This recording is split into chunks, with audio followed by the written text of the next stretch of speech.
আসসালামু আলাইকুম দর্শক। শীতকালে পুকুরে একটি সমস্যা দেখায়। সমস্যাটি হলো এইটা। সমস্যাটিকে সলভ করার জন্য এই প্রোডাক্টটি ইউজ করতে পারেন।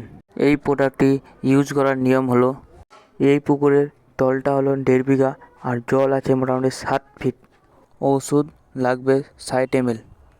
60 ml ওষুধ 2 ভাগে ভাগ করতে হবে।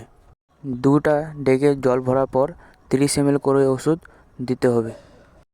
তারপর ঠিক এইভাবে নাড়াচাড়া করতে হবে। নাড়াচাড়া করার পর পুকুরে 4টা পাহাড়ের মধ্যে 1 ডেক ওষুধ 2 পাহাড়ের মধ্যে আর 1 ডেক ওষুধ 2 পাহাড়ের মধ্যে দিতে হবে। আর এই ওষুধটি ব্যবহার করার সময় রৌদ্র ভালো হয় যেন, তারপর ব্যবহার করতে হয় এই ওষুধটিকে। 7 থেকে 10 দিনের মধ্যে ইনশাআল্লাহ সমস্যাটি ভালো হয়ে যাবে। ভিডিওটি যদি ভালো লাগে লাইক অ্যান্ড সাবস্ক্রাইব করে যাবেন।